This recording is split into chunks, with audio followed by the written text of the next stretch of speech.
Բարև ձեզ, Նյուսպրեսայեմի զրուցակիցն է Եվրոպայի հայկական միությունների ֆորումի նախագահ, Վիեննայի ակումբ համաեվրոպական գեոքաղաքական վերլուծությունների կենտրոնի համանախագահ Աշոտ Գրիգորյան։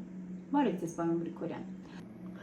Պարոն Գրիգորյան, դուք ակնթեթ հետևում եք ինչ է կատարվում Հայաստանում եւ հայտնում եք ձեր կարծիքը տարբեր հարթակներում։ Խնդրում ենք այսօր կիսվել մեզ հետ գեոքաղաքական վերլուծություններով, ինչպես նաեւ գնահատեք այն, ինչ կատարվում է մեր երկրի կառավարության կողմից մարդու իրավունքների խախտման շրջանակներում, հատկապես հայ առաքելական եկեղեցու արժանավոր հոգեվոր հայերի եւ երկրի հենասյուն հանդիսացող եկեղեցու դեմ արշավանքների շրջանակում։ Վերջում նաեւ կխնդրեմ, որ ներկայացնեք ձեր առաջարկը այս իրավիճակից դուրս գալու համար։ Բարի օր, սիրելի հայրենակիցներ, բարի օր, սիրելի Արմինե, սիրելի Արիանա, ես ուրախ եմ, որ եկանք համաձայնության կարճ հաղորդումների մի հաղորդաշար կազմակերպելու, որտեղ ես կներկայացնեմ որպես Եվրոպայի հայկական միությունների ֆորումի նախագահ եւ Վիեննայի ակումբ համաեվրոպական գեոքաղաքական վերլուծությունների կենտրոնի համանախագահ մյուս նախագահը Սլովակիայի նախկին վարչապետյան Չառնագորսկին է, մեր այդ կազմակերպությունների միջոցով կատարված աշխատանքները ներկայացնելու, որոնք առնչվում են Հայաստանի այսօր աշխարհաքաղաքական դիրքորոշման ուղղվածության ամենապնդմանը եւ նաեւ մեր այն աշխատանքների արդյունքները, որոնք մենք վարել ենք Հայաստանում ներքին քաղաքական կյանքին լուծումներ գտնելու համար, այսինքն մեր երկիրը, որը ավանդաբար հայտնի է եղել եւ Եվրոպայում եւ աշխարհում, հիմնականում իր տաղանդավոր զավակների գործունեության շնորհիվ, հատկապես արտերկրի հայության կողմից կատարվող լոբիստական աշխատանքների արդյունքի շնորհիվ, այսօր հայտնվել է բավականին ծանր վիճակում, երբ որ Միացյալ Նահանգների նախագահը նույնիսկ այդ տղայի անվանում մեր երկրի վարչապետին, հստակ նշելով Ադրբեջանի նախագահի անունը, եւ չի կարողանում նույնիսկ արտահայտել մեր երկրի անունը, անվանելով մեզ Ալբանիա։ Տասնամյակներ շարունակ ճիշտ հակառակ իրավիճակն է եղել Եվրոպայում, ոչ մեկը Բաքվի տեղը չի իմացել, ոչ էլ Ադրբեջան արտահայտությունն է երբևիցե լսվել եվրոպական մայրաքաղաքներում, նույնը Վրաստանի շուրջ, սակայն հայերին միշտ իմացել են։ Սա մի դժբախտություն։ Մյուս կողմից մեր հզոր ռազմավարական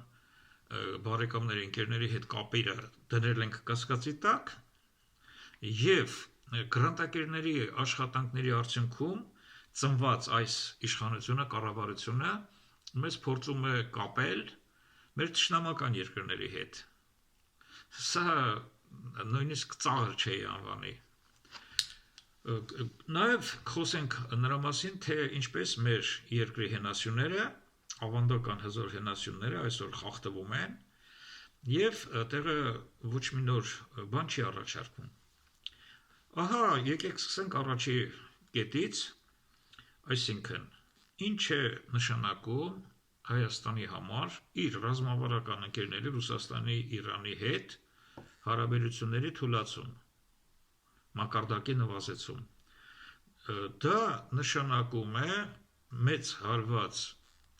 ոչ միայն Հայաստանին, որի անկախությունը բացարձակապես կապվում է թշնամական երկրների բարի ցանկությունների հետ, եւ երկրի գոյությունը նույնպես կապվում է Ադրբեջանի եւ Թուրքիայի բարի ցանկությունների հետ, ոչ միայն դա է արհավիրք, այլև այն, որ մեր ռազմավարական գործընկերները բավականին լուրջ ողբերգական հետևանքների կարող են հասնել, եթե օրինակ Իրան-Հայաստան սահմանը ընդհատվի Նիկոլի կողմից վաճառված այդ միջանցքով։ Նիկոլի կողմից վաճառված եմ ասում, որովհետև բազմիցս ես իմ ելույթներում ասել եմ, տղան հենց առաջի տարին 2018 ամռանը ստացավ 5 միլիարդի առաջարկ այդ երելակային դիվանագիտության ընթացքում լավ հիշում եք բոլորդ։ Եվ դա այն 5 միլիարդն էր, որը ինձ Եվրոպայի էկոնոմիկական ֆորումում առաջարկվել էր Ալիևի կողմից Հայաստանը Արցախը վաճառելու դիմաց։ Այդ այն նույն 5 միլիարդն էր, որը Ալեքսանդր Լուկաշենկոն առաջարկել էր Սերժ Սարգսյանին եւ ստացել էր բացական պատասխան Արցախի դիմաց 5 միլիարդ։ Այսինքն, մարդը եթե մեր երկրի կարևորագույն կտորներից մեկը 5 միլիարդով վաճառեց եւ դրանից հետո էլ երկիրը անընդհատ գցեց ծանրագույն պարտքերի տակ, որ մեր սերունդները չեն կարողանալու վերադարձնել, դա նշանակում է մեր երկրի անկախության իսպառ ավարտ։ Սա մի կողմից, իսկ մյուս կողմից ինչ է նշանակում, նորից եմ կրկնում, մեր ռազմավարական գործընկերների հետ հարաբերությունների սառեցում կամ մակարդակի նվազեցում։ Ասեմ, որ Իրան, Ռուսաստան, մեր գործընկերների կողքին պետք է նշել նաև Չինաստանի ունեցած հետաքրքրությունները, քանզի Հայաստանը դարեր շարունակ եղել է Մետաքսի ճանապարհի կենտրոնում եւ այսօր էլ մեր աշխարհագրական դիրքը հնարավորություն է տալիս, որպեսզի մենք ունենանք շատ մեծ դերակատարում Չինաստան, Արևմուտք, այդ տնտեսական կապերի եւ բնական քաղաքական կապերի խաչմերուկում, ահա թե որտեղ է խաչմերուկը, պարոն Նիկոլ։ Այս իրավիճակում նաև մեր երկրի ներսում կատարվում են կատաստրոֆիկ, ուղղակի անհավատալի ողբերգական քայլեր եւ մեր հենասյուներին են հարվածում։ Խոսքը ոչ միայն Արադ Սուրբ Լեռան դեմ կատարված արշավանքն է, որը բոլորիս համար էլ շատ հասկանալի է, թե ուր է տանում։ Խոսքը ոչ միայն ցեղասպանության գաղափարի դեմ տարվող աշխատանքներն են, որին մենք նվիրել ենք մեր կյանքը հատկապես արտերկրում, եւ գիտենք դրա արժեքը, դա Հայաստանին ցեմենտող, Հայաստան-Սփյուռք հարաբերությունները ցեմենտող ամենախոշոր, ամենակարևոր գաղափարներից էր, որից հրաժարվելը նշանակում է ընդամենը թրքանալ։ Խոսքը հատկապես վերաբերվում է մեր ավանդական հենասյուներից ամենակարևորին, հայ եկեղեցու, հայ առաքելական եկեղեցու հիմքերին խփելու այդ մարմանջի շուրջ։ Ինչ է նշանակում հայ առաքելական եկեղեցի մի քանի 100 տարվա մեջ պետականությունը կորցրած, սակայն քարտեզի վրա մնացած երկրի համար։ Դա նշանակում է այն, որ երբ որ մենք չենք ունեցել պետություն, իշխանություն, կառավարություն, մենք համախմբվել ենք եկեղեցու կողքին։ Դա նշանակում է այն, որ այդ եկեղեցին այսօր էլ համախմբող շատ մեծ ուժ է, որի դեմ իհարկե սատանա Նիկոլը պետք է պայքարի, որպեսզի իր նպատակներին հասնի։ Ավելին ձեզ ասեմ, վերջին 20-30 տարվա մեջ, որքան ես շփվել եմ մեր հայ եպիսկոպոսների եւ արքեպիսկոպոսների հետ Եվրոպայում, ունեմ իրավունք հայտարարելու, որ եթե մեր արտգործնախարարությունը մի հատ նման դեսպան ունենար, ել չեմ ասում մեր արտգործնախարարության ընդհանրապես աշխատանքների, եթե գնահատել լինենք, ապա համեմատել մեր հայ եկեղեցու կատարած աշխատանքների հետ Եվրոպայում կոնկրետ, կտեսնենք, որ եթե մի հատ համեմատելու բան ունենայինք, մեր երկիրը այսօր կլիներ իր մակարդակով, իր կարգով շատ ավելի բարձր, քան կա։ Այն ինչ որ անում են մեր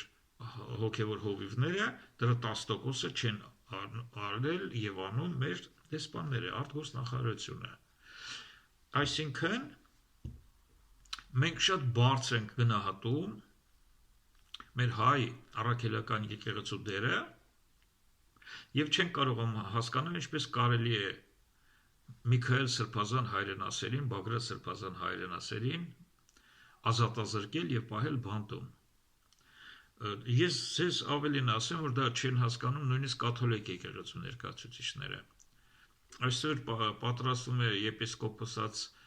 դասի կողմից մի դիմում, որտեղ նրանք իրենց տարակուսանքն են հայտնելու հայ առաքելական եկեղեցու արքեպիսկոպոսների ազատազրկման շուրջ։ Ոչ մեկը դա չի կարող հասկանալ։ Շատ լավ։ Քննադատում են բոլորը այսօր Հայաստանում, չէ՞։ Մտեք YouTube ում ելույթը տեսնեք, շատ ավելի ծանր բառերով եւ ծանր մտքեր կլսեք Հայաստանի այսպես կոչված վարչապետի եւ կառավարության շուրջ։ Իսկ ինչ են առաջարկում,